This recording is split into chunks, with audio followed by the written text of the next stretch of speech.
and we will be analyzing what the stories look like from the different dailies. Please stay with us.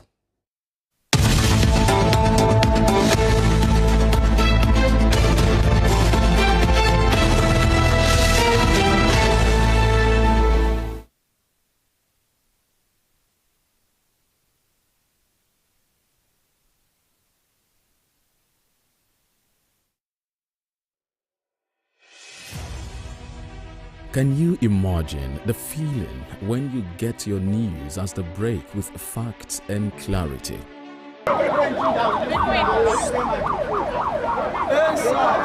Our news are reported as it is. In Africa, and all those who masterminded the way it happened will have to pay a price. Enjoy Western programs, projecting culture and tradition to the world.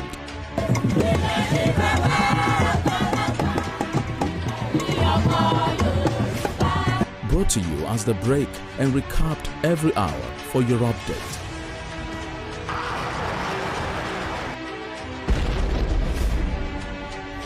You must never forget the sacrifices of the heroes of Nigeria's democracy. Produced and brought to you in a unique way never before seen. Western Spring. Western Spring. And Western Spring Television. Television is coming home in your color and culture.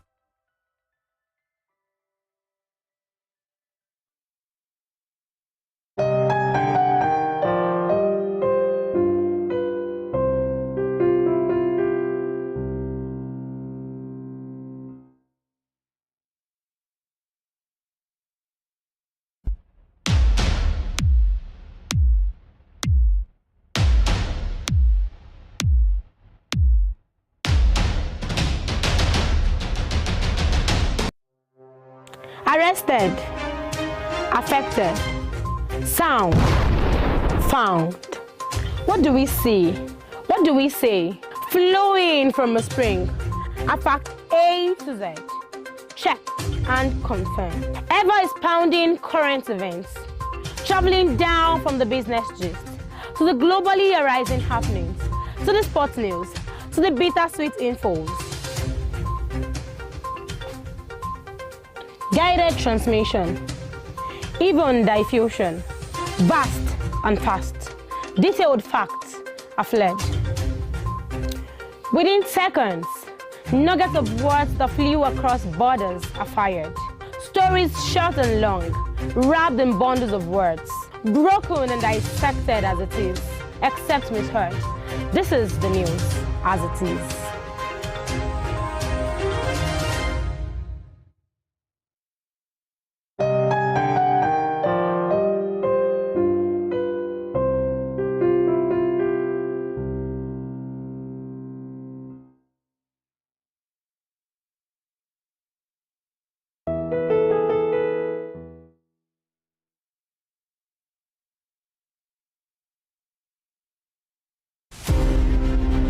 Aminatu, the legendary queen of Zazzau, is best known to historians as Queen Amina of Zaria, an old walled town and capital of the Hausa state of Zazzau.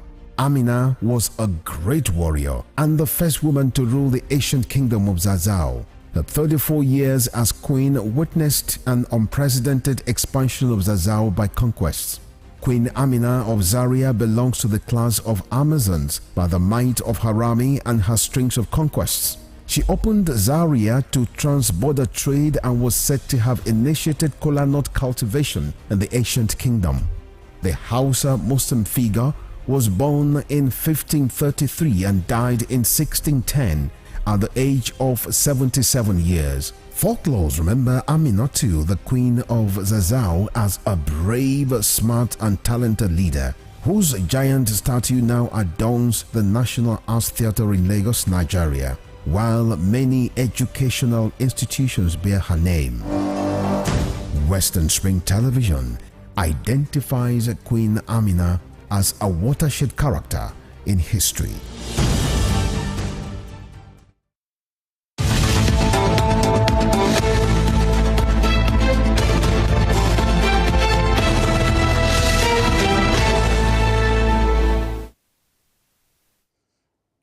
Let's get the show started once again, but let me just do the needful. If you're joining me, if you are just tuning in, let me welcome you especially to the program today. Let's get it started at this moment in time. I have quite a whole lot of dailies with me. I will be reviewing from them, and it's definitely going to be smooth sailing. We have got about 4 daily trolls: The Guardian, Punch, The Nation newspaper. They are the 4 newspapers I've got with me here. We'll look at some of the major headlines, stories that I have, and surely we'll get thorough and proper analysis from all these stories. And it's a pleasure to be seated in the house this morning by former Dean Student Affairs, Federal Polytechnic Ed, Dr. OMOTOSHO Jr. I decided to go. He decided to go to the other side of the country. The south this morning. A pleasure to have you, Doctor. Thank you. Thank you very much. I'm a native. I'm married to Niger Delta. Really good. We'll look forward to you exhibiting some of the little traits of. I don't want to use militancy because I know I was in Bielsa one time and I know what it looked like trying to stage an event in Bielsa.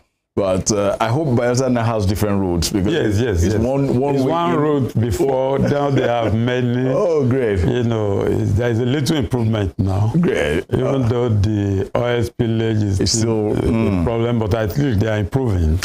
Let's get down to the business of the morning at this moment in time. Kicking things off from the pages of the Punch newspaper for today, and hey, the big bold headline on the pages of the front page of the Punch newspaper is Senate Minority Leader PDP Atiku set to clash with G5 over Tambuwal. And a writer to that story that says Atiku, a party man, will back PDP's choice, says aide as minority leader emerges July 4th. And G5 backing Jarigbe, Autumn's aide insists lawmakers warn PDP on Sokoto ex-governor. Dr. OMOTOSHO, there seems to be no respite within the camp of the PDP. Yeah. Now, here we are, Senate minority leadership, who should lead some Atiku, the G5, some are saying Tambuwal, some are saying Jarigbe, Autumn's aide, some are saying, hey, be careful with Tambuwal, putting into cognizance what transpired between why the G5 decided to go away. There was a trait of Tambuwal's hand inside that period as well. Yeah. What do you make of this? Well, thank you very much. It's a pity that the opposition has not learned any lesson at all. Wow. From all their experience.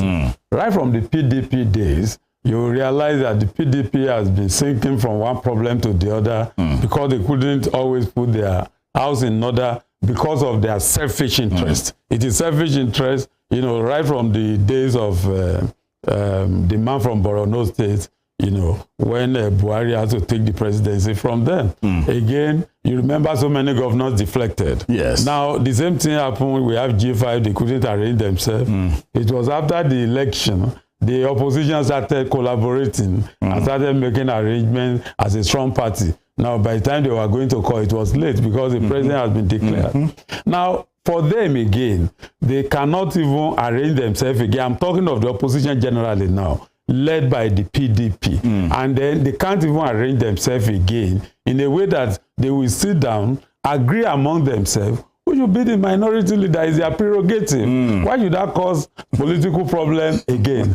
It shows that if they're in government, they're not likely to perform better because, you know, these are little things we expect them to be able to. This is supposed to be seamless. Even the APC, in their, you know, struggling to select the Senate president and the speaker, I think they did a little bit well. You know, they were able to manage themselves. They were able to manage the wranglings among themselves. And then they have a leader. Now, the way the PDP and the opposition is going now, it is wrong. That is their prerogative. And if they don't provide the Senate minority leader and whatever in the speaker in the House of Representatives, that would be shameful if it has to lead to more disagreement, which will be to the benefit of the party in power. And then in the final analysis, we're likely going to have a rubber stamp National Assembly. That would be unfortunate. And let's looking at the PDP as an opposition party.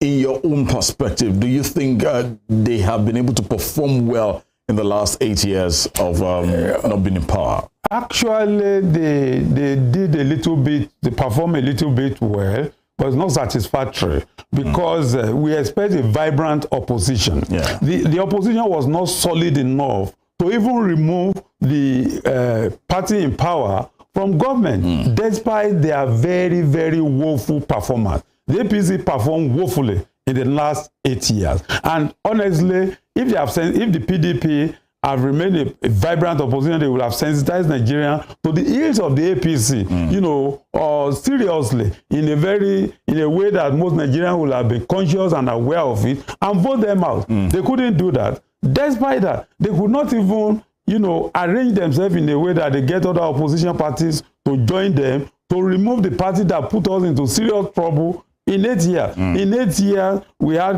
insecurity was a problem. The economy nosedived seriously. And then, you know, corruption was everywhere. Despite the bad performance of the APC, the PDP didn't provide a very solid opposition that could have actually removed them. Rather, the APC was actually, you know, confusing Nigeria one way or the other. At the end of the day, here we are again. With that bad performance, they still win the election. And in my analysis in some other quarters, I've been telling people, including students, that, I mean, it's difficult to explain that in governance, once you have a bad government, the ideal thing in democracy is that that's why democracy is good in 4 years. You remove them, you put another party. And the party, we know that you can always give, the electorates can only give them a red card. So they will adjust. And that is what is happening in Osun. Osun performed very well electorally. They sent the government that was not performing very well away in terms, I mean, I'm talking of the Itola government. Yes. And then put the PDP. And you can see the PDP is on the toes since they took over power. Because they know the way the electorate gave red card to the APC, it can happen to them. The PDP couldn't do that at the center. And it is quite unfortunate because that government performed woefully. We expect the opposition to take over government, but they didn't do that. They were in disarray, they were disorganized. They couldn't even call the other smaller opposition party to themselves and form a strong, platform, a strong alliance that can enable them to remove the APC. Even more than half of the APC members thought they will never come back nationally. But because the opposition was not solid enough, they were able to find their way back, and here where Nigerians are suffering under the choke of the APC, who now feel that we are used to suffering and they continue to impose suffering on Nigerians. Wow. Let's move on. There are quite a whole lot of other stories I want us to look into here. And on the top strip of the Punch newspaper, Buhari hands over 974 billion naira uncompleted road projects. Looking at Lagos-Ibadan Expressway for us, a case study up in here. I think I've said this once or twice somewhere like this, and I've always known that road ever since I was a little boy. And there's never been a period in time that road had been completed. We remember during the days of Baba Obasanjo, when democracy initially took off in this great nation, the government of his administration embarked on that road to do. Now, Obasanjo had left since 2007, I think. Here we are in 2023. There is still work to be done on that road. Yes, there's quite a whole lot that has been done, at least to a large extent. But if we have to look at what the story is saying here, 974 billion naira uncompleted road project. Why this in this country? Well, thank you very much. Let me say clearly that the Buhari administration, in terms of infrastructural development, laid his hand on so many areas, which would have been good if they were completed.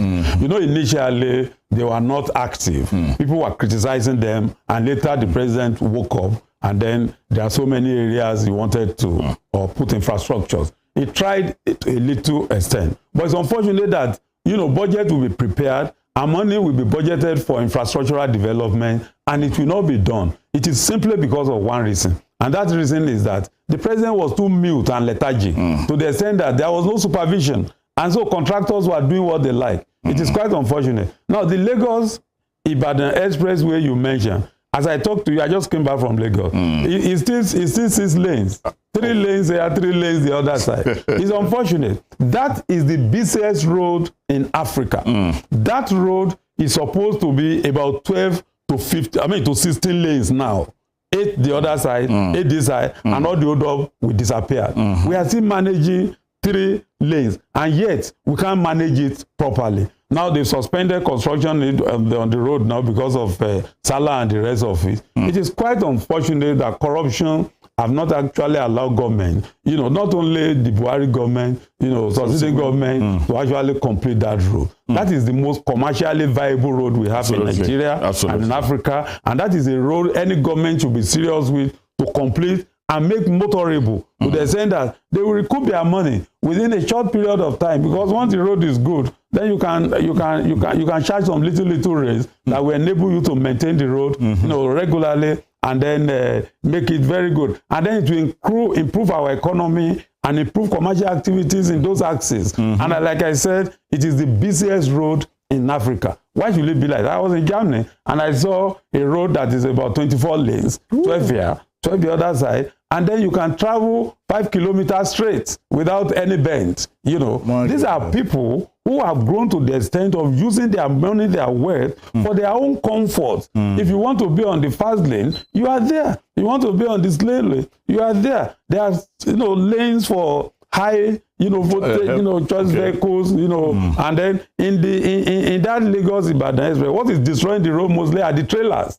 Because the road is constructed for cars specifically, and then trailers are always plying the road and destroying it during rainy season and the rest of it, and then they are happy. Just like what is happening in our refineries, that is what is happening in that road. The succeeding government like to use the road as a conduit pipe to embezzle money without completing the road. The way they are doing to refineries, that they will put billions of naira for turnaround maintenance, and the refineries will not function. If you look at the turnaround maintenance in our refineries the past 15 years, you'll be baffled to the extent that as we are talking to you, as we are talking here this morning now, no refinery is working at all. The same thing with that road. That road is supposed to be good, and it's supposed to be viable, supposed to be, you know, a priority to government. It's unfortunate that corruption has never allowed them to actually develop the road. It will enhance our economy. It will actually enhance the image of the country. Absolutely.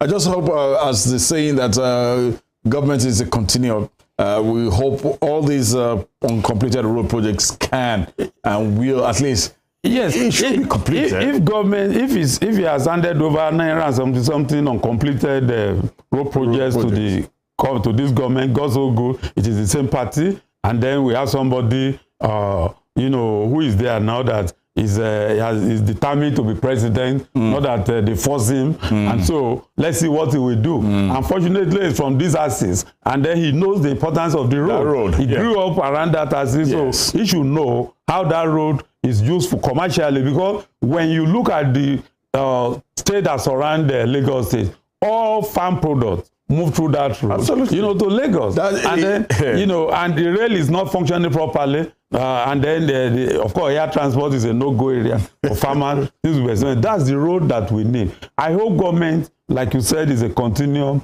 We actually look at that road, complete it, maintain it, charge some. We need to charge some commercial rates that will make motorists happy to maintain the road, and so we don't have all this problem of you know, until the road is completely damaged before a contract is awarded. You know, it's unfortunate. A road we use every day. It shouldn't be like that. In fact, you go to develop climes. You know, when I was in US last year, you know what I observed? At the back of my hotel is a very important road that moves from one side to the other, and I observed a trailer was coming and a very heavy iron dropped, and then there was a pothole. You know that portal was reshaped at night.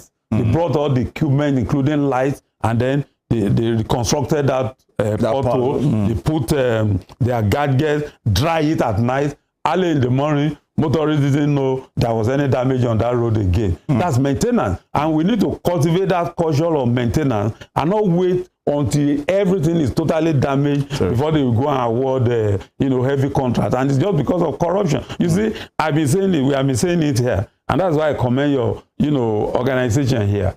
Any country where corruption is pervasive, there can be no development. Corruption is becoming more pervasive every day in Nigeria. Even down, it has percolated to the least areas, to the extent that there is no place you go to in this country that somebody will not be asking you for one, sharp practice or the other, and it doesn't enhance development. That is what we are seeing on that road. That is what is disturbing our development. That is what is disturbing our growth. And government should wake up and correct it. We just hope they wake up and correct it. Moving on, still with the Punch newspaper for this morning. Disco's backtrack on tariff hike. Await NEC approval. We know, we've heard that, come 4th of July, the hike in electricity tariff will jump up by 40%. But here they are. They have backtracked, saying they are waiting NEC approval. What NEC? The National Electricity Regulatory. I mean, what NEC approval are they waiting for? Are they thinking? Are they measuring the gauge of the country? This government, this particular government, this Tinubu's government, has taken good steps. Wrong time. Very, very with wrong timing. We all wanted subsidy to be removed. And you can't touch subsidy without touching the forex. That is the exchange. Yes. He has done the two without planning. And I said it here sometimes ago that the speech he read during the inauguration, we read the speech a day before. Yeah. The subsidy was not there. Yeah. He unilaterally, I said it himself now. He unilaterally put that in it. And I sympathize with his aides. They couldn't do anything. Rather, they are trying to manage a very bad situation. Now, look at the situation of the country now. Everything the thing has a multiplier effect because you put the cart before the horse, and then you now have a multiplier effect to the extent that things are unbearable now. Transport is difficult, and then prices have skyrocketed. The exchange rate parity that you have done properly too again, the naira is not appreciating. It's 770 or 778 now. And so what they are supposed to do first is what they are doing last. Now, they are supposed, to first of all, provide the palliatives before you introduce, and give us a timeline that, look, by so time, since the budget covers you to June ending, by so time we remove subsidy. But before we remove subsidy, this is the minimum wage we are going to pay. This is the transportation system we are expecting. This is how we are going to cushion this effect. They want Nigerians to die. In the midst of that, you are now, some people are now in their corner. They are trying the oceans, that whether they can increase electricity tariff. It's killing Nigerians.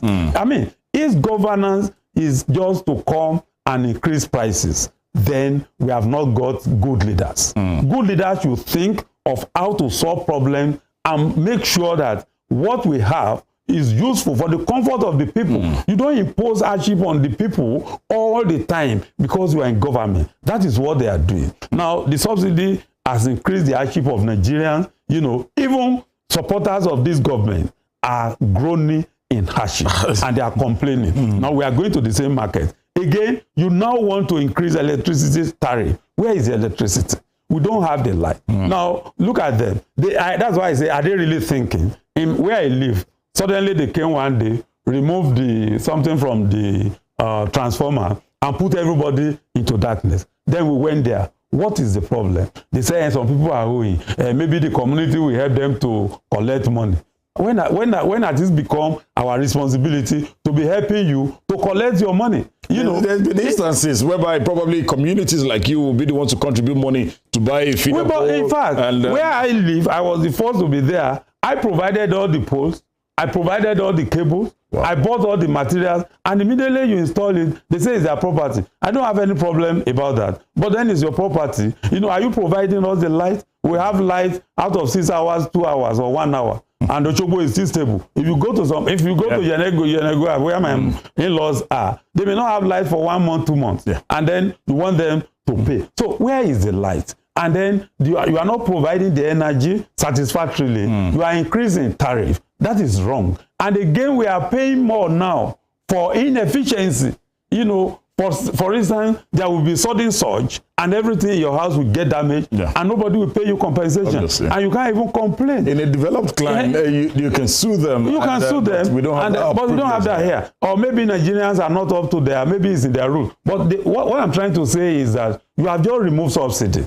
And then the Naira parity is there. The forex parity is there. The Naira is still depreciating. And depreciation means inflation for Nigeria. And then you are going to electricity. They want to kill us. They have not increased. There is nothing they have done for anybody now since they came.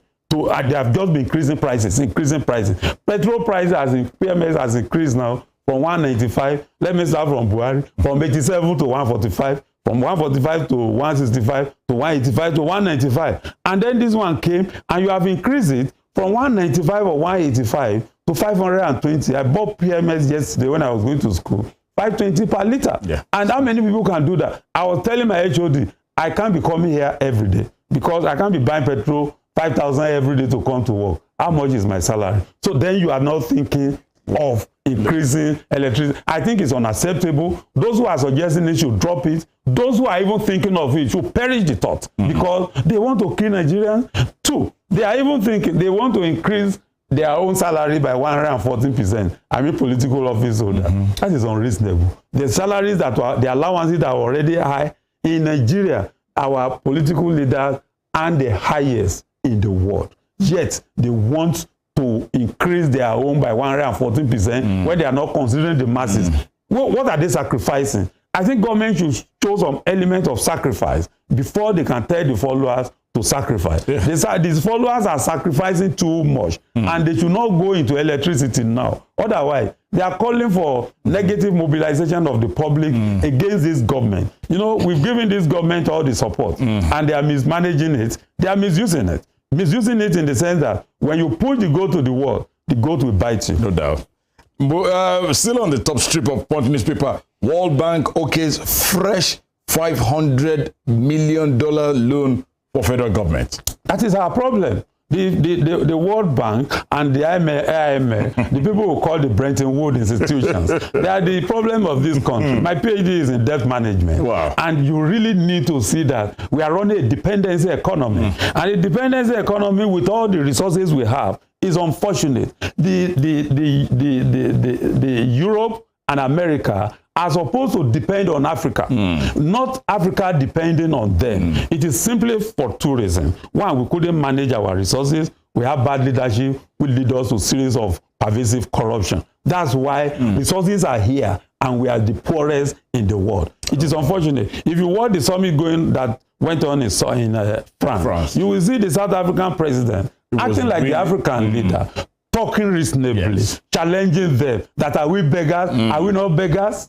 Are we not beggars? Can't we have an African pool of money where we can borrow out, ourselves, African countries, on money for developmental projects? Must we go to Europe and America all the time? And then must we allow the IMF and World Bank to dictate to us all the time? Every little assistance they give to us, it is for their own benefit. So it is they may claim they are our friend, but are they really our friend? Look at China. China will come and develop your airport, develop your roads, sign agreement with you in Chinese language. At the end of the day, they say you are defaulting and they want to seize the airport. When a country is seizing a sovereign nation's airport, where is the country again? If your airport is seized, how can you assist? And then it means anybody can dictate to you what to do. I think that is unfortunate. These loans we are taking, it is too much. You know, we are owing up to about something trillion. Yes. Now, how do we pay? We are moving towards a debt hank, and that is unfortunate for Nigeria. This is the debt that Nigerians sat down during Obasanjo and felt it was too much,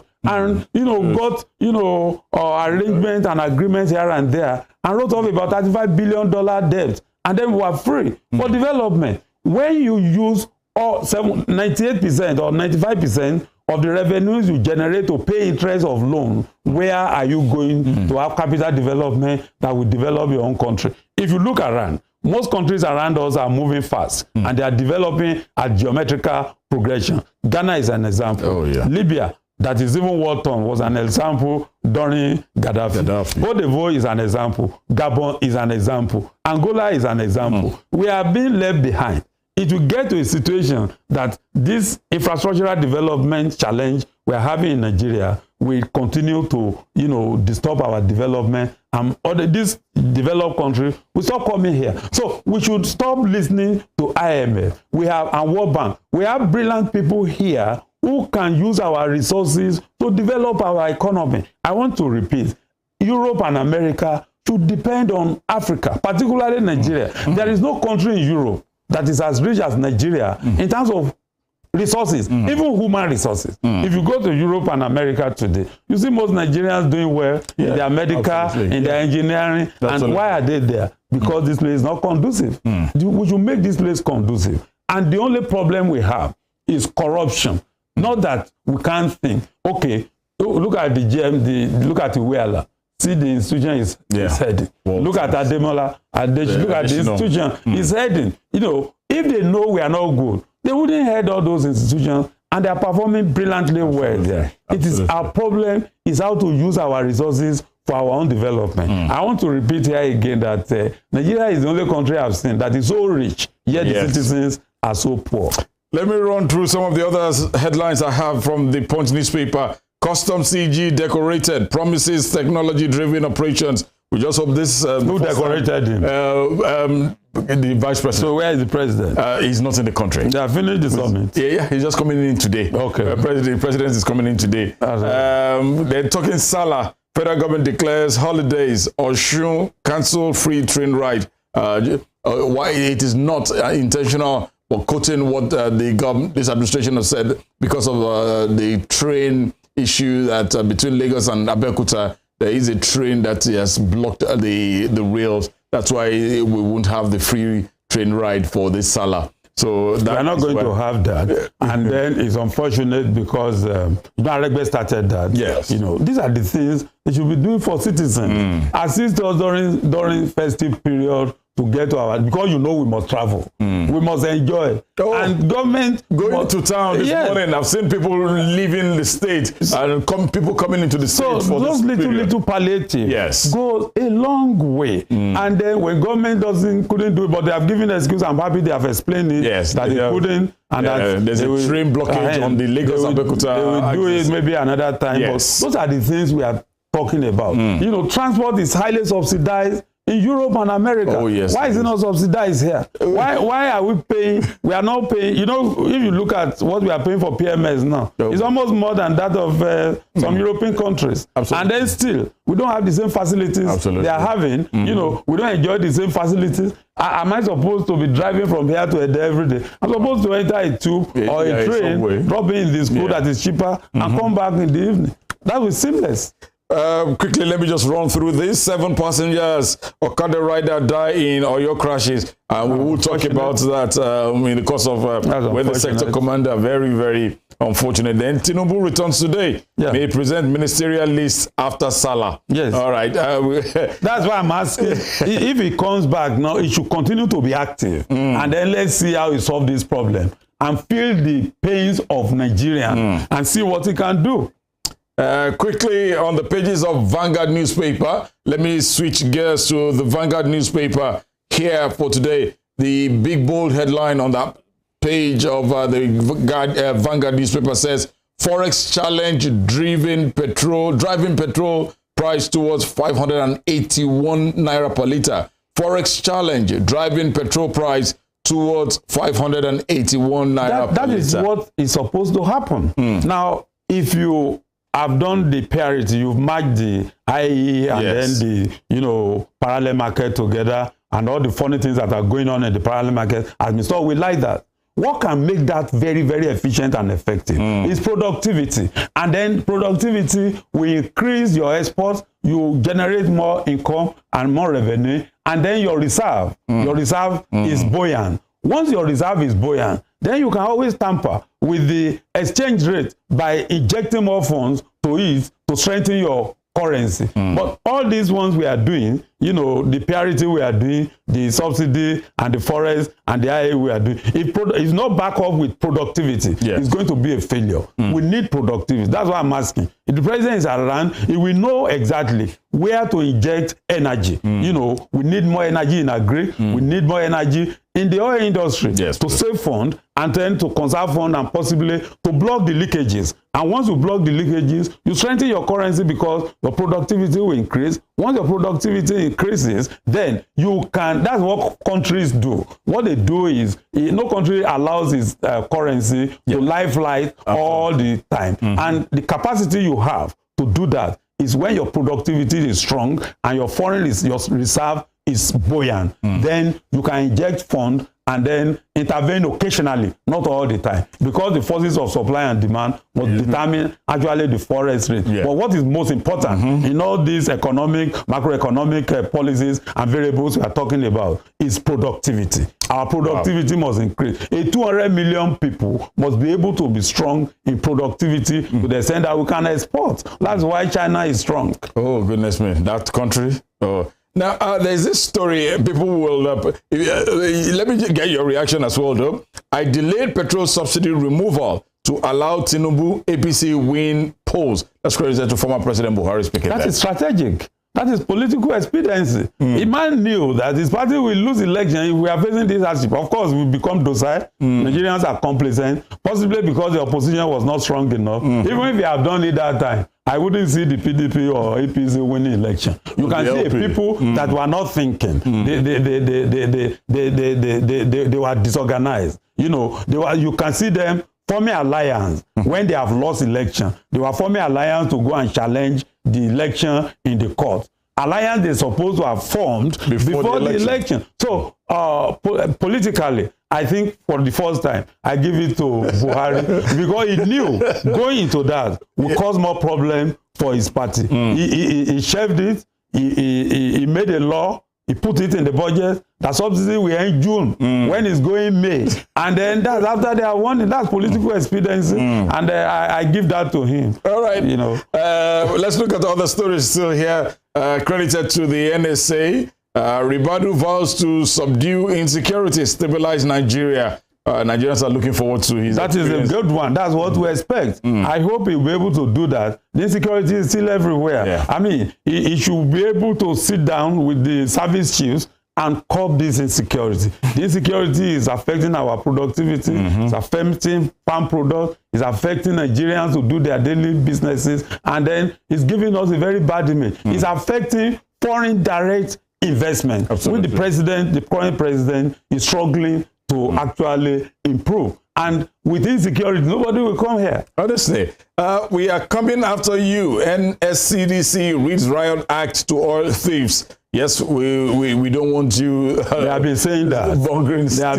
They have been saying that over the years. What have they done? We can see a Dokubo from the ungoverned space challenging the armed forces. That is unfortunate. That is unfortunate. A Dokubo should be somewhere else. But here you see him challenging the armed forces, and nobody could challenge him. It's because the corruption in that place, I've told you, is a cesspool of corruption. Corruption has engulfed that place to the extent that they don't know what they are doing. They are just stealing every day, doing bunkering and the rest of it. And that is what is affecting, that's the productivity we are talking about. We are losing so much gas, we are losing so much oil to thieves, to stealing, to pipeline breakages and the rest of them. And then somebody is now telling them, and they are not even doing anything. I expect the armed forces to have invited Dokubo on the normal day, or the government to invite him. Let him tell them all the leakages and let them block it. You can use them, you know, a bad boy has his own day. So you can cultivate him. Since you are not arresting him, he has violated most of our law. He's a gun wielder. Every time you see him here and there, he's a militant. But you've left him over the years. Now you can cultivate him to help you to block the leakages. It is blocking that leakages that will help us most, because some people, don't let me say Nigerians, some people, both foreigners and Nigerians, are stealing our wealth dry. Wow. Federal government renames airport after Buhari, Usman Danfodio, Awolowo others. That story is actually coming to virtually all the newspapers. That's the essence of sovereignty and independence and freedom. Yes. It's good to name those high, important agents, places after Nigerians. I don't have any problem with that. They have all made their contributions one way or the other. Even Wobodo, what's his name? Okadigbo is there. The only question I want to ask, have they researched properly into those people? So that we don't fall into the pit of naming, some of these places after people who have baggages. Have they researched into their activity? Some of them are good, but some of them are having a lot of baggages. Let's go straight to the pages of Daily Trust newspaper. Let's check out some of the other stories, headlines I have for you from the pages of Daily Trust newspaper for today. On ease in federal government agencies as management fears sack. There's this common joke that has actually emanated in the course of Mr. President. Just you could probably come and say hello to him now, and before you get to your office, you hear that, okay, you're no more here. Now, looking at this caption here, after board's dissolution on ease in federal government agencies as management fear sack, nobody knows who is next. These are the normal thing when a new government takes over. They want to stabilize. They want to consolidate their base. They want to reshuffle. They want to reorganize. It's normal. It's just that some statutory organizations must not be tampered with. Yes. If you have a tenure, they must allow you to finish your tenure. Those that the tenure are almost over, the president has the statutory power to reshuffle them, to change them. And that is what he's doing. Like the service chief, you don't expect him to carry on with the old service chief. He has to change them. Those are normal things. And those are the things Nigeria is saying he's doing. I wouldn't say anything spectacular in that. They are normal things. Dissolving the boards is normal. Even some of the board members are waiting for dissolution because they know their tenure will definitely end at a particular day. You have it right there. It says some chief executives relocate to Abuja to lobby. Emphasis should be on competence. Yes, some will lobby. Maybe they want to. Maybe they have opportunity for a second term. They want to lobby the people in power so that they can retain them. Or they want to, some people again want to go there to lobby. There are about more than 2,000 vacancies now. And the president, that's why we have an executive president. He will fill the vacancies. He has the opportunity of putting. But what we are saying is, he should put round pegs in round holes so that Nigerians can grow. There are so many Nigerians that are brilliant. Absolutely. That can improve the wealth of this country. Absolutely. One way or the other. We touch occasionally some of them. You can remember Anakunyele.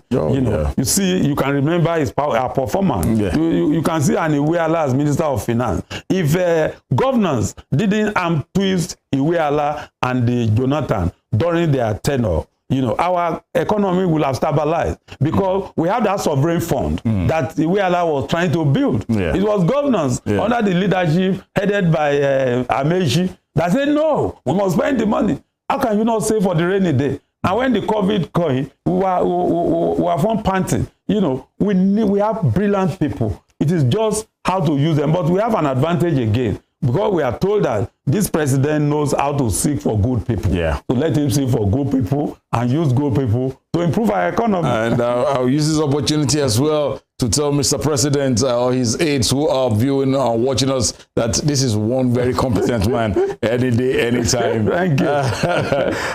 On the top strip of a Daily Trust newspaper, Kano government stops salaries of 10,800 workers employed by Ganduje. Is Kano not going to erupt? There is political vendetta in Kano between Kwakwanso, Ganduje, and the new governor. That is what is playing out. Again, if a government, you said it earlier, government is a continuum. If a government has recruited or employed people, you can follow, they may not follow due process. Fine. If you want to remove them, you must follow due process. You have not followed due process by waking up one day and say they are all sacked. You have to constitute a committee to look into their papers, to look into the procedure that brought them in. They didn't bring themselves in. And see what you can do. But what they are doing there now is political vendetta. And it's unfortunate because it will continue. Because you are not sure. after this government, maybe you lose power in future. Another opposition will come, sack all the people you employed again. I mean, that should not be good for our development. Yeah, and when you say government is a continuum, that will not help us. So I expect the governor to follow due process in reshuffling or in sacking or in reorganizing those who have been earlier employed. Yeah, and same thing is happening here in our dear state, OSUN State. The teachers who were employed, the 1,500 teachers employed here. I think there is a difference here. I think the governor has set up a committee to look into those. And he has told us that he is not going to wish on anybody. Fine. And he wants to actually see whether they are followed. That's what I'm saying. A committee will look at it, whether they follow due process. Those who are engaged properly should be left to work if there are vacancies. And you know this governor is trying to determine the vacancies that exist so that they can fill it. And then they are trying to look at where there are excess workload, and then they can fill vacancies. And where they have excess staff, they can reshuffle. I mean, I don't think an Adeleke government will want to sack people, you know, because they know that we gave red card to the Oyetola administration, and we can extend the red card to him after 4 years. So he'll be careful, and that is why he set up that committee. And I commend him for that. But the most important thing is that there should be no witch hunting, the way I said it. If people merit their work, they must be retained to work. And then those who doesn't merit it must be shown the way out. If somebody was employed fraudulently, he should be asked to leave. Moving quickly because of our time, to the pages of the Guardian newspaper for today. You have the big bold caption there. Bleak Festival. Muslim faithful ground as subsidy removal squeezes family budget. But before we go, you will see the cost of ram, everything, it is on the high side. That is the problem. That's what we are saying. That the essence of governance is to provide welfare, you know, comfort for the people.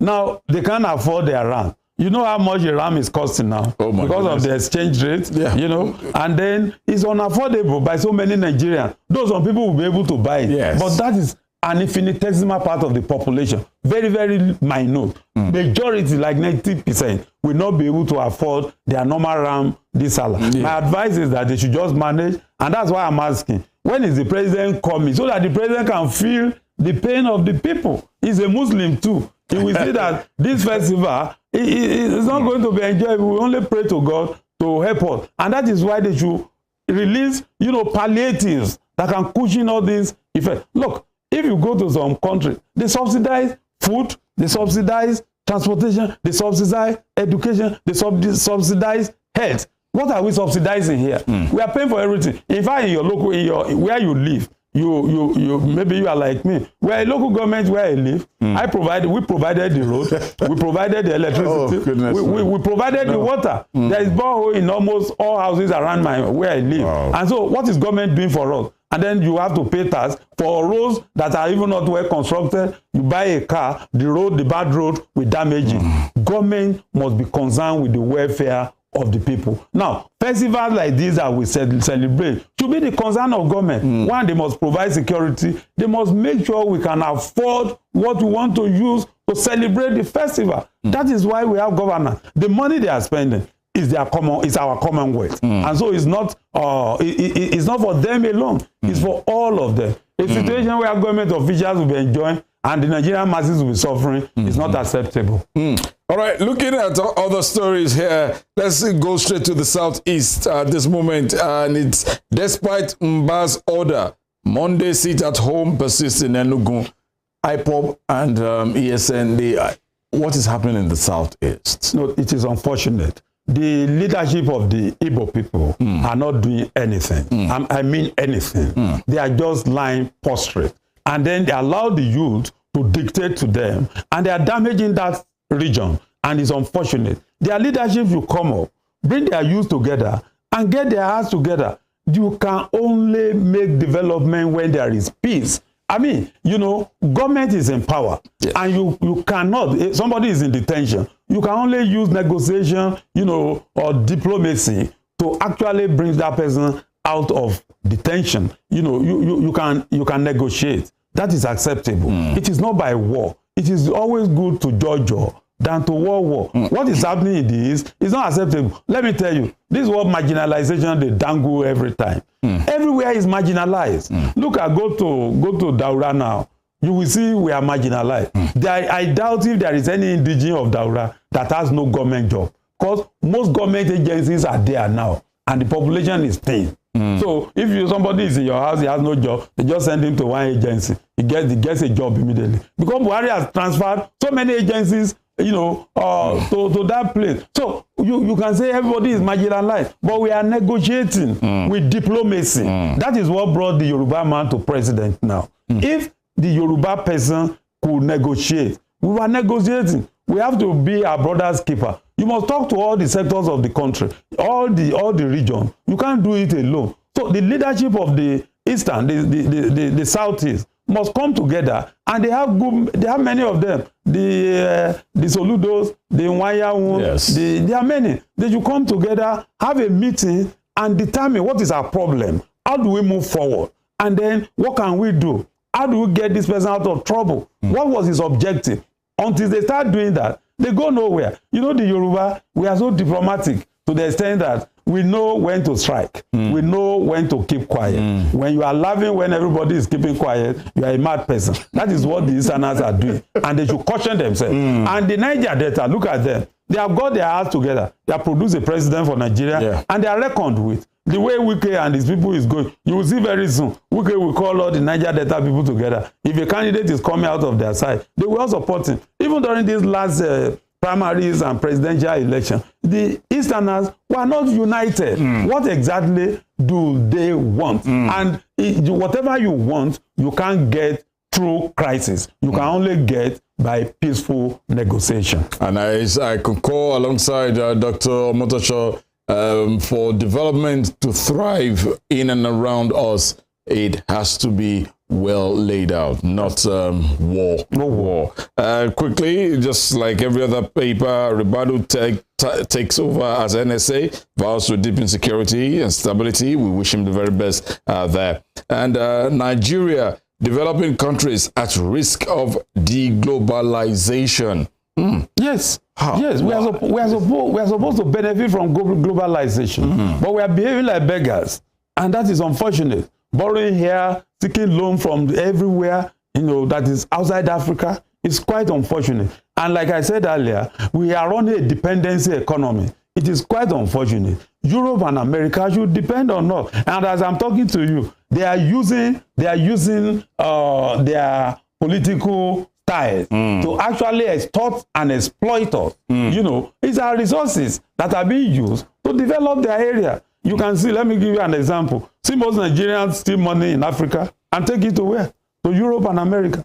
Put it in their bank for the development of their economy. Does that pay us? We have to change. Our leadership must change. We must move from a dependency economy to a dependent economy. Must depend on ourselves. The resources are here. I was listening to Professor Lumumba, when he was shouting that Africa should not be beggar. And that was what the South African president was saying. We are not beggars. We can negotiate. Energy is here. If it's wind, it's better here. If it's sun, it's better here. If it's solar, it's better. Why are we not developing it? Why should some people steal to the extent that steal the money for about 10 states, put it in their pocket, and leave development undone? That is the problem. That is why the Western countries are actually cheating us. We must move from a dependency economy to dependent, and our leaders must get it right. Like that South African leader, I commend him. We must get it right to the extent that our resources to develop our Africa, our country, is here with us abundantly. We should exploit it and then use it. There is no country in Europe that has the kind of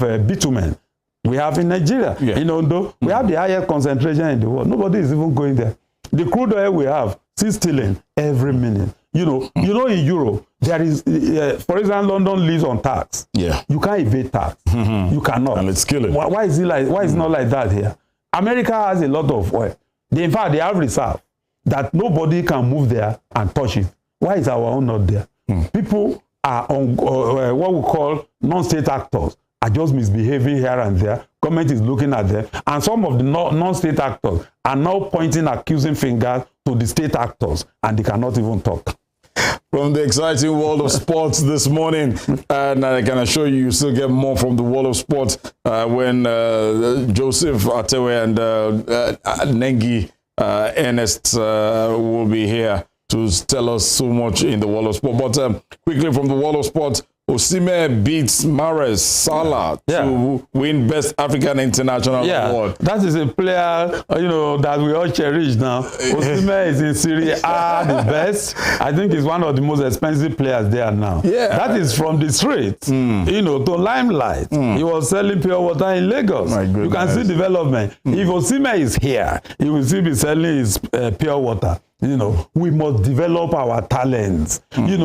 Those kind of guys can actually improve our league here too. Are they here? They are running away. You see a very good boy in basketball. He wants to run to America. Absolutely. Wants to run to because his basketball developed here. And why is it not developed? Government will budget money. Some people will steal it instead of using it to develop. I'll give you an example. In my school, we during the rector's call some years back, we have a boy who was a very good goalkeeper. I sent this boy to Ibadan to go and meet, I don't want to mention it. Okay. Those who can put him there, and then he will, they asked him to go and bring 150,000 naira. A boy who cannot pay school fees, that we are, struggling to help him. Myself and late Mr. Babalola are the people paying the boy's school fees. Because he was good in playing football. And then they said you bring 150,000. Where will he get 150,000 for him to just practice with them? And I knew if he practiced with them, they will take him. They didn't allow him. We looked for 150,000 we couldn't get, and the boy abandoned the talent. So Nigerians should develop talent. We are having some academies. They should run for talent. Corruption should not be everything. Whatever you use corruption to achieve, corruption will destroy it. And like Buhari said, if corruption doesn't destroy, we don't destroy corruption, corruption will kill us. So we must fight corruption. Corruption is what is disturbing us. Osimhen is making waves, and so many Nigerians like that are making waves. Oladimeji and some other, they are playing here and there, and they are good. But if they are here, would they have been discovered? We must discover our talent. We must use our resources to develop our people, particularly our youth. We must use our resources to develop our economy, our politics, our social, inclinations, and then that is when we will be reckoned with. And whoever does that as a leader will be written in history as a very good Nigerian leader. Absolutely. Everybody will be listening to him. By today, we will be seeing Obasanjo as the father of the nation. Are we seeing him as that because of his antecedent? Who can we call father of the nation now? All the father of the nation, like the way Sardauna, Awolowo, and Azikiwe perform, you can't find replacement. It's quite unfortunate. Maybe Tinubu we change history, and then he will leave his name on the sand of time. Maybe 4 years will define him. Absolutely. 8 years defined Obasanjo, and we find even in Yoruba land, we find it difficult to call him the Ashiwaju of Yoruba land. Because he was selfish in his attitude. He was selfish in his emancipation of wealth. And that is unfortunate because in Nigeria, once you are stealing, Nigeria has no. Dr.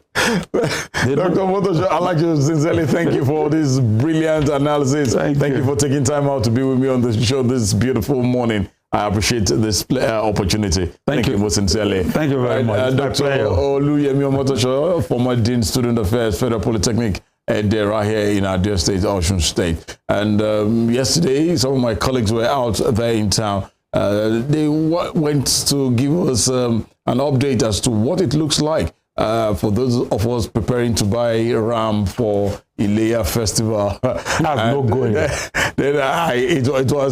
had to think twice. But let's take this report, and also we'll take another one concerning the way we should keep the highways safe. We've heard from the dailies, crashes, deaths, just on our highways. It saddens me when I probably am driving on the express and I get to see an accident with lifeless bodies on the floor.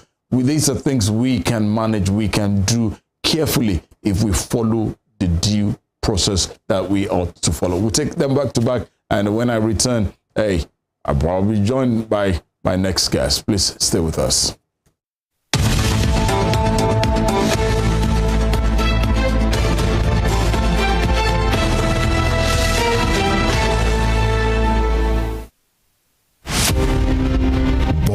Jeremiah Oyeni Obafemi on March 6, 1905. Obafemi Awolowo was a prime architect of Nigeria's independence and most consummate advocate of free education and social welfare in Africa's most populous nation. Erudite politician, thinker, and philosopher, Awo was fondly addressed by associates and political colleagues, brought his unique attributes to bear on governance in the defunct Western region. He administered as leader of government business and the premier between 1955 and 1958. Obafemi Awolowo's premiership witnessed pioneering in multi-sectoral policy initiatives and execution. The Western region under his administration paraded several enviable records. First television station in Africa, first real estate in Nigeria, first high-rise building in Nigeria, first modern sports stadium in Nigeria, first agricultural settlement in Nigeria, first modern civil service secretariat in Nigeria, and first industrial estate in Nigeria. His face is on 100 naira denomination as a mark of honor for his distinguished services to his country. Western Spring Television identifies Obafemi Awolowo as a major character in history. Dramatist, playwright, and icon of Yoruba thematic arts, Duro Ladipo was born December 18, 1931 in Osogbo, southwest Nigeria. His clergyman father christened him Timothy. His other names, Duro Dola, Duro Shomo, Duro Rike, reflected his persona and the circumstances that surrounded his birth. The legendary stage actor had in several public fora identified himself as one of the greatest abikus born to die in this world. Family records reveal how he was born and died 13 times. The intertwining names he bore thus lent credence to his spiritism. Duro Ladipo was one of the best known and world-acclaimed Yoruba dramatists to emerge from post-colonial Africa. His notable works, Obakoso, Obawaja, and Morimi, took him beyond Africa to several parts of the world. By the time Duro Ladipo died on 11 March 1978, Nigeria's first cultural ambassador had acquired a towering image as an artist whose works adorned the frontage of Trenchard Hall, University of Ibadan. Western Spring Television identifies Duro Ladipo as a major character in history.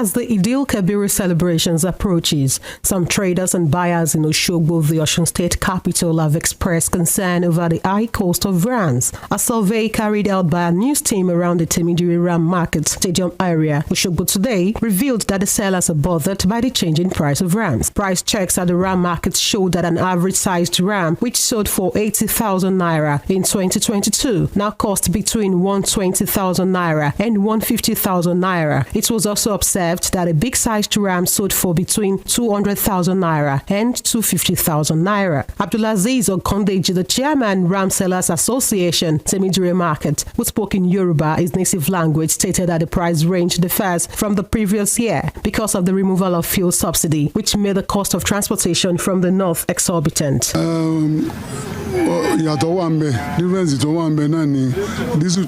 prices of ram is different from the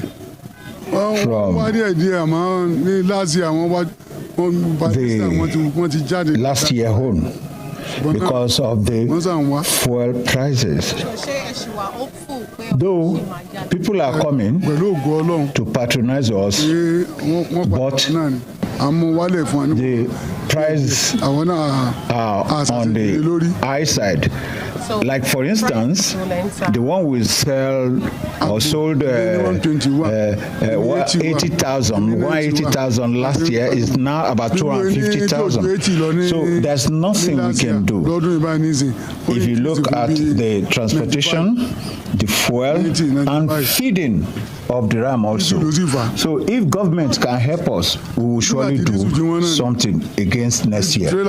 Similarly, another ram seller, who is the secretary of the Ram Sellers Association, also at the same market, Akim Adedokun, related the high cost of rams to the exchange rate as he disclosed that he buys from the Niger Republic and other neighboring countries. The price of this year is more than last year.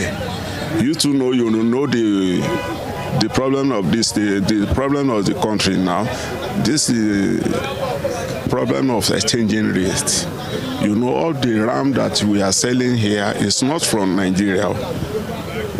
It's from some of them from Niger and Gabon and Mali. You have to change the money before you can buy ram there. That's why this cost of exchanging rate, the price is high than last year. Raji Olakunle and Ayofe Obamiro, a resident of Osun State, who came to buy ram at the market. The both said although rams were much available, the prices were out of reach. Yes, I'm here to buy a ram for my mom. She's a Muslim, married to a Christian, so I'm here to buy a ram for her in her name. So, and the price of that last year was quite different from this year. This year's price is skyrocketed. The difference is just too clear. Yes, so we like this year now we are having like 500,000 of ram, which last year we were able to buy like 250, something of that nature. But this year 500,000. Can you imagine? Last year, no more subsidy, but this year subsidy they down now. So understand? So after that, I removed that subsidy. So all these things is increased. In about some days to the IDOWU Kabir celebration, while some Muslim faithful are out to purchase the ram that signifies the reason for the season, sellers are optimistic that there will be more patronage as there is an increase in price because of the subsidy removal and exchange rate. Olayinka Ali, Western Spring Television News. At a particular time, we call on travelers to be very patient on the road, and that they should try as much as possible to plan their journey. If you want to travel from point A to point B, you should not just travel without making a plan of that journey so that you travel on time. It is when they don't travel on time, they start to tell the driver to go on very high speed.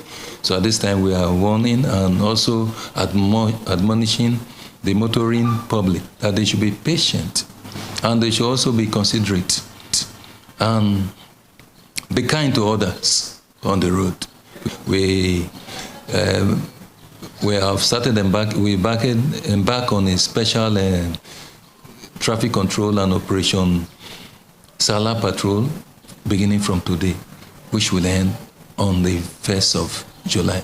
So within this time, our men will man most of the strategic areas within the state. Those areas that we know that we have traffic situations, we are going to take care of all those as it's. And there will also be... Okay. All right, thank you for being there with us. And you just saw the man who is actually, that was yesterday, but now he's here this beautiful morning. The Federal Road Safety Corps Sector Commander, Osun State. It's a pleasure to have Mr. BENAMAISIA joining me in the house. Good morning to you, Sector Commander, and thank you for joining us. Thank you very much. Right, let's look at what we need to know as the festivals is here. The Salah Festival is here. Commuters, private car owners will be moving in and out of our dear state, Osun State, and its environment. As a sector commander, you cover quite a whole lot. There's work that needs to be done at this moment in time. Yes. What are those things this command has put in place to make sure that, yes, even beyond the Salah celebration, the roads will still be safe? Okay, one thing that we've really done at this particular time is that there's a 24-hour rescue. Oh. So in case there are any issues on the road, you just call our number, 0807 776 90111.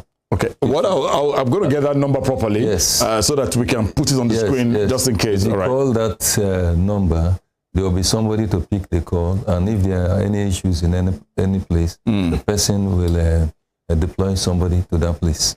So We've also carried out massive deployment, including both our special marshal operatives. All over the state, we've delineated to about 12 different zones in the state where we are going to take care of traffic issues. We are deploying 1,200 personnel.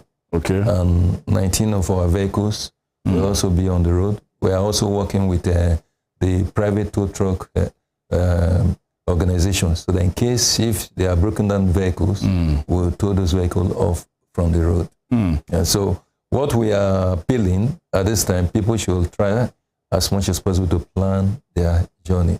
Most of the crashes which we have on the road is due to excessive speed, because people try to meet up because they didn't plan their journey.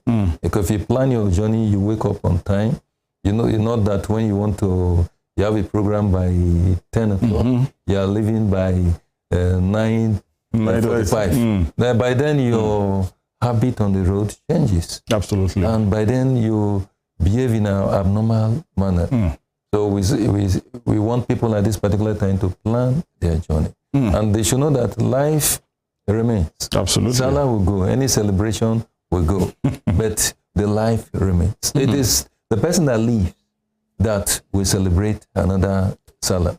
So at this time, we are saying that people should be patient, tolerant, and considerate on the road, and apply defensive driving skills.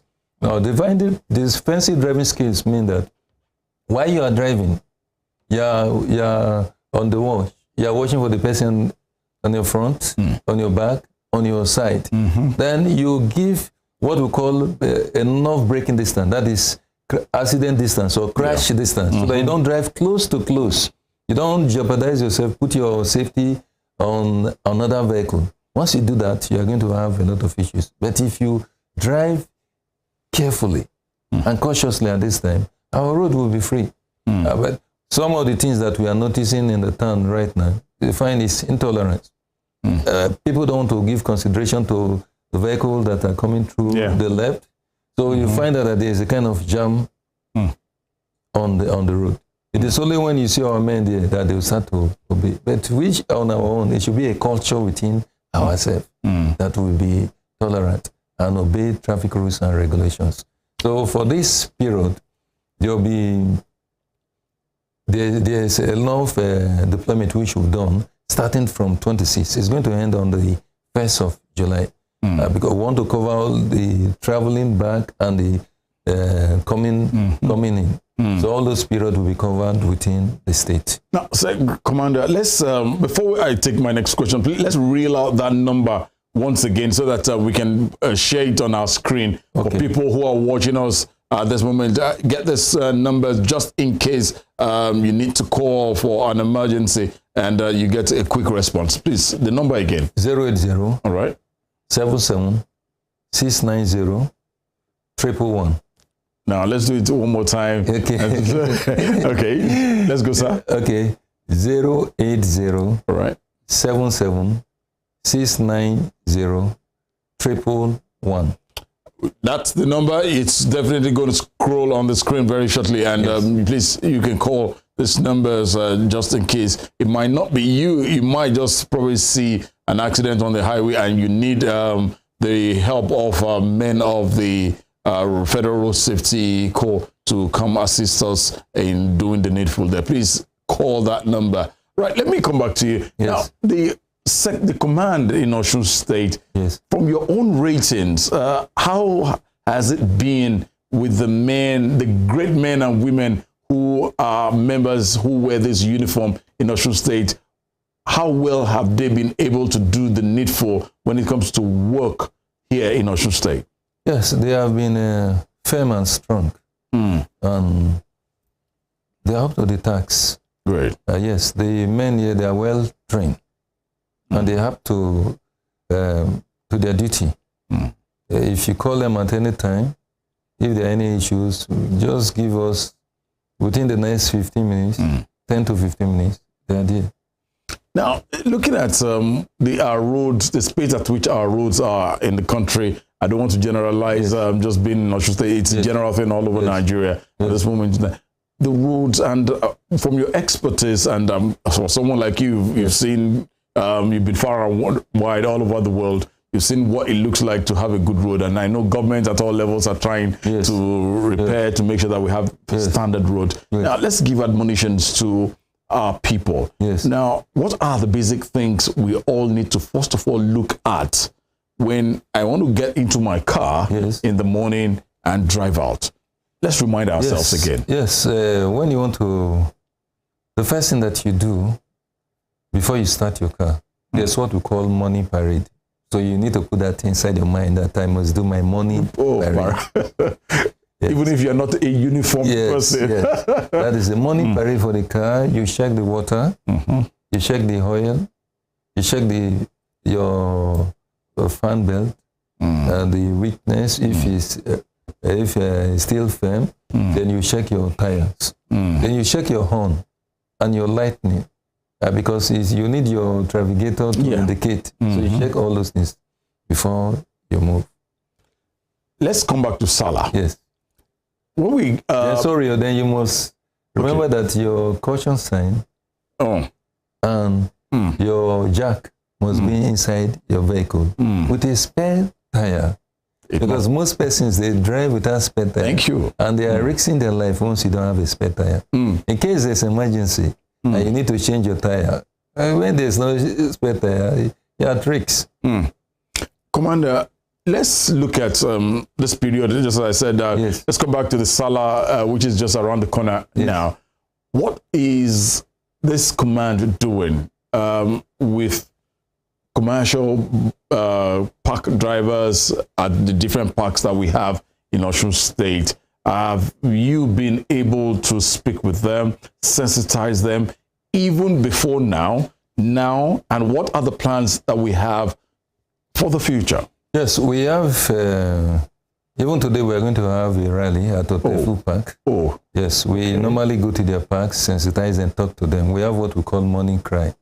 Every morning we do it before they move from one point to another. Most of those major parks where we know that they travel out of the town, I deploy my men there to go there to sensitize them. Like myself this morning, I'll be going to Otefu Park where we're going to have a sensitization for commercial drivers. Yes, so I can also invite you to even come to the Otefu Park so that we hear more of this, that we are going to sensitize them. Because we believe that most of them, they know these things, but they need a reminder. Once you don't remind them, it falls out of their mind. Because that's what I was just about to ask you, that how often do we do this reorientation for our drivers? And yes, human beings, we are a little bit difficult to really govern, and but what's the impact between FRSC, the members of the National Union of Road Transport? Either way, do you do a sensitization, reorientation with them regularly? We do it with them. We go to their park, and sometimes we, on every quarter, we invite all of them to the office. Where we have stakeholders meeting with them. We talk to them eyeball to eyeball, and if we notice that we have a lot of maybe crashes from your park, vehicle traveling, we will talk to you and warn you that if you don't do something about it, we'll tell the governments that will blacklist that park. So they too, they are doing their own best, towards it. But one thing is for you to talk, and one thing is for the person to be. Because when they go outside, sometimes they misbehave. That's why we keep on arresting them. We keep on arresting them when they flat the law. It's a common thing these days whereby most drivers who go behind the steering don't have their driver's license. And I know that there are so many good people amongst the FRSC set of people, because on some few occasions I've been asked to park, and they've got kind words to, like, good morning, good afternoon, can we see your paper? Yeah, but in within the fact that we still have some very good ones, we have the troublesome ones as well. How have you been able to orientate, and reorientate your our men personnel? We have what we do before any of our operative goes out in the morning.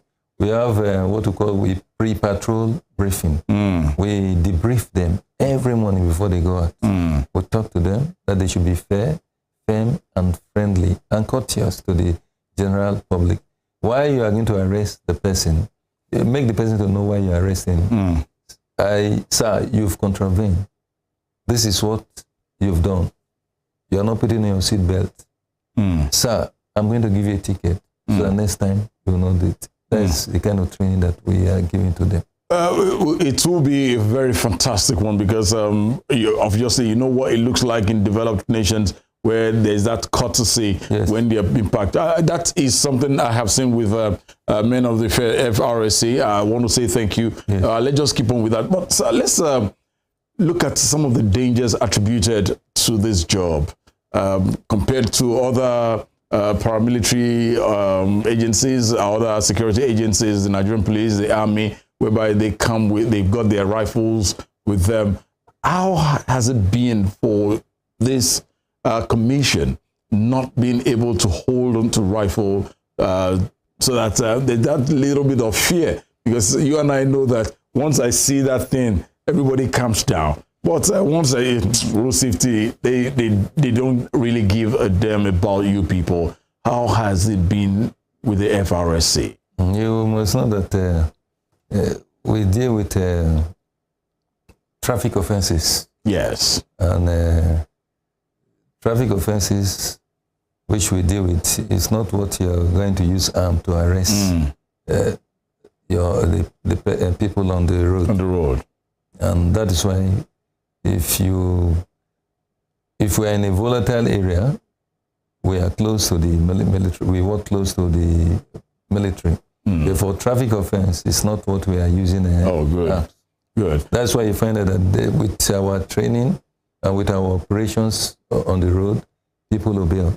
Because we are to ensure that the law is being maintained. Because if you disobey us, we can take your details from your vehicle and we give you a call. We can even bring the police there to your place because your vehicle number tells everything about you, all in our database. So we can always get the person as far as you have a valid plate number.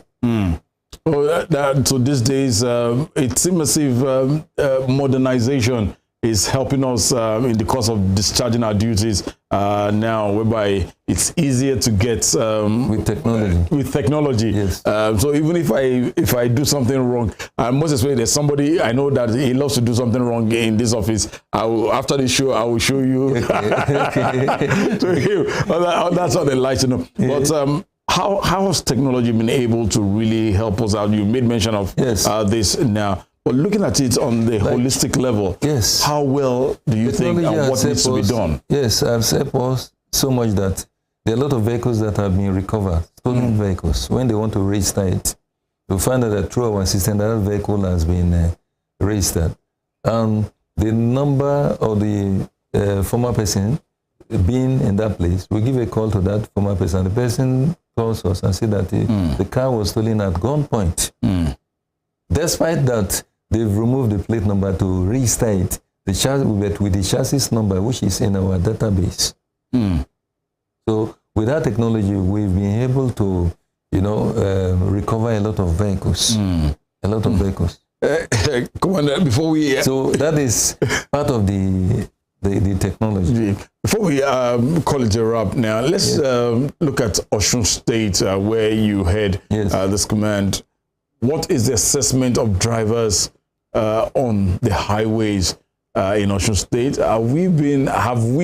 Because I drive on the highway, have we been law abiding? What are the necessary things, other things you would want to pass across to them? Yes, we are, Osun State, we are trying, but the area that we need to do more, which the drivers do need to do more is on speed. They need to break down their speed. And because of the excessive speed, most of the crashes we had, where there are fatalities is just because of excessive speed. If you observe, because of the mindset of the driver, that's why there are a lot of bumps all over OSUN. If you are traveling from here to Ilefe, you count so many bumps. Yes. To break their speed. Because most of these drivers, despite that they obey other traffic rules and regulations within the town, when they see law enforcement agent, by the time they go at the kind of speed which they go on with is so high. So, but without that has been put in place, you find an attempt to break down people's speed in some of the areas. Let's just reiterate a little bit as the festivities are here again. Your admonition to drivers on the highway at this moment in time. I know the festivals will come, it will go. But this moment, we are always in one way, the traffic is larger, kind of like. Please, your admonition to every driver on the highway at this moment in time.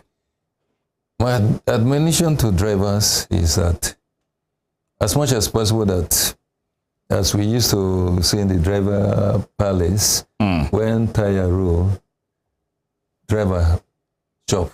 That is, if the tire rolls, that's when the driver will chop. Tire no roll, driver no chop. So for them to make their tire to roll, they should maintain and obey traffic rules and regulation. And they should also carry out money parade on their vehicle. They should know that within the certain period of time, your oil in your vehicle need to be changed. That is why some drivers, they go and put bad oil, and the vehicle will be bringing that excessive smoke. Some oil is just for 1 month, while some oil 3 months, some oil 6 months. And those ones for 6 months, they are quite expensive. So for those drivers, they should always change their oil, maintain their vehicle, put their vehicle in serviceable condition. They should not manage brake. Because some drivers try to manage brake and they put omo and water in to use it as hydraulic, which is terrible. Yes. Wow. They go to mechanic because instead of them to buy hydraulic, they will put omo, detergent. Sorry, they put detergent. They put water, and the mechanic will just put it, and the thing will be pumping. And by the time they finish, the vehicle is for that vehicle is bound for an accident. Goodness me. Drivers should not do this kind of bad practices. If they maintain traffic rules and regulation and maintain their vehicles, I think this Salah celebration will come out a good one for all of us. We are not undertakers. We are not on the road to carry dead bodies. We are on the road to rescue and to save and to ensure that our roads are safe. Always we drive. So drivers should not kill people, because one driver can kill a lot of persons. It's only one driver carrying about 14 persons. If it depends on the way you drive. If you drive dangerously, you can kill almost those persons. So that's why the driver is carrying the blood of a lot of persons. So drivers should be very, very careful. And to the passengers who are seated in the buses, in the cars as well, I know you have a message for them, because if the driver is even behaving, passengers as well. If the driver is misbehaving, the passenger, they have the right to call our number. Apart from calling our number, any traffic, any road where there's a road block, where they have a security agency, law enforcement, they have the right to stop and report that driver. If it is the army, the media, the army will send them to us, or the police, they will send them to us. So as a passenger, your life is in your hand. Don't give your life to the driver.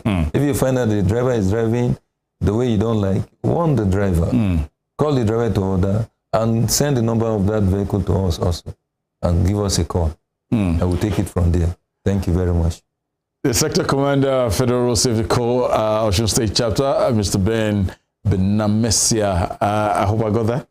BENAMAISIA. BENAMAISIA. Bayelsa? Yes, Bayelsa. Yeah. The one that just got up from that seat, the wife too is from Bayelsa. Okay. So it's a collaboration of South set of people. I want to thank you most sincerely for honoring us. Thank you for the opportunity to join us on this program this morning. And that's how I call it a wrap on the show this beautiful morning. It's been a beautiful time. I want to thank you on behalf of the entire transmission team, my directors, the cameramen, the technical crew. Thank you for keeping it real. I'll be back again tomorrow for the midweek edition, and definitely, probably I'll be killing a ram in the studio. That's what the lies know. Tunde IDOWU is my name. You can follow us on all our social media handles on Facebook, Instagram, and Twitter at Western Spring Television. Till then, hey, let's keep it safe.